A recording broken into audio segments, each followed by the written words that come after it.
আচ্ছা মা, যাচ্ছি। ভালো মা থাকলে সব এনে আমাকে গুছিয়ে গাছিয়ে স্কুলে পাঠাতো। ভালো লাগে না। কি হলো বলতো শোভন? অন্য কোনো ডাক্তার দেখাবি নাকি? কম তো ডাক্তার দেখালাম না দাদা, মনের রোগটাই আসল, ডিপ্রেশনের অ্যাডভান্স স্টেজ। আমার মনে হয় তোরা একবার কোথাও ঘুরে আয়, তাতে হয়তো মন মেজাজ ঠিক হবে। হ্যাঁ, সেই ভালো, মানসিক অবসাদ দূর হবে। দেখি জ্বরটা সারুক আগে, তারপর দেখছি। আমার টিয়াকে যে কি ভালোবাসে কি বলবো। তোমরা ঘুরতে গেলে দেখবে ও পিছু ছাড়বে না, ঠিক যাবে ওর ভালো মাস।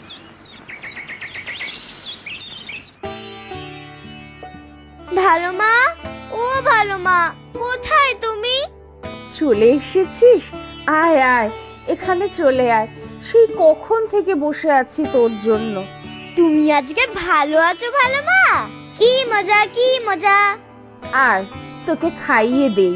কবে আবার শয্যাশায়ী হব কে জানে। না না, তুমি রোজ আমাকে খাইয়ে দেবে, না হলে আমি খাবোই না, না খেয়েই মরে যাবো। না না, বলবি না, এসব কথা বলবি না। আমি জানি তোর খুব কষ্ট হবে, তারপর দেখবি সব ঠিক হয়ে যাবে। সময় আমাদের সব দুঃখ কষ্ট সব ধীরে ধীরে কম করে দেয়। তুইও আমাকে আস্তে আস্তে ভুলে যাবি। তুমি কি সব বলছো ভালো মা? আমি কিচ্ছু বুঝতে পারছি না। আমাকে তাড়াতাড়ি খাইয়ে দাও তো, খুব খিদে পেয়েছে আমার। তারপর তোমার সাথে গল্প করব, কিন্তু বলবে তো? হ্যাঁ বলবো, আজ এক দুঃখী রাজকন্যার কথা বলবো। তার জীবনে কোনো আশা ছিল না, ধীরে ধীরে সে এগিয়ে যাচ্ছিল অন্ধকার জগতের দিকে। তারপর কি হলো? রাজপুত্র এলো? হ্যাঁ, সে এলো, কিন্তু রাজকন্যার দুঃখ আর ঘুচলো কোথায়? কিছুই ভালো লাগে না রাজকন্যার, তার বেঁচে থাকাই মূল্যহীন। তারপর কি হলো? কোনো জাদুকর এলো বুঝি? জাদুকাঠিতে রাজকন্যার জীবন আনন্দে ভরিয়ে দিল? সেসব গল্পে হয়, বাস্তবের রাজকন্যার জীবনে কোনো জাদুকর আসে না। না না ভালো মা, এটা তোমার পচা গল্প। তুমি আমাকে অন্য একটা মজার গল্প বলবে, এই গল্প আমি শুনবো না।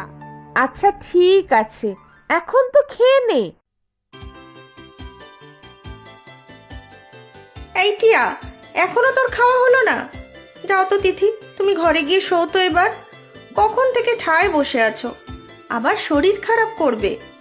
না দিদি, ঠিক আছে, আজকে তো একটু বসতে পারছি। চিন্তা করো না তো, সব ঠিক হয়ে যাবে। আর শোনো, তোমার দাদা বলছিলেন তুমি আর শোভন কদিন কোথাও ঘুরে এসো, বাইরে বের হলে দেখবে ভালো লাগবে। না দিদি, আমার ঘুরতে যাওয়ার ইচ্ছা নেই। শরীরের যা অবস্থা, তাতে ওর বোঝা হয়ে ঘুরতে হবে। আজ একটু ভালো, কালকেই হয়তো দেখবো বিছানা ছেড়ে উঠতে পারছি না। একটু তো শক্ত হতে হবে, মনের জোর না আনতে পারলে হবে কি করে বলো তো? আমার আমার মনের জোর নেই গো দিদি, মনের জোর নেই। এক লহমায় আমার পায়ের নিচ থেকে মাটি সরে গিয়েছিল। এই ব্যর্থ জীবন আর কত বয়ে বেড়াবো বলো তো দিদি? বড্ড বোকার মতো কথা বলছো তিথি। এই সংসারে আমরা সবাই আছি, সবাই মিলে আগলে রাখবো তোমাকে। যাও যাও, ঘুরে এসো দুজনে মিলে।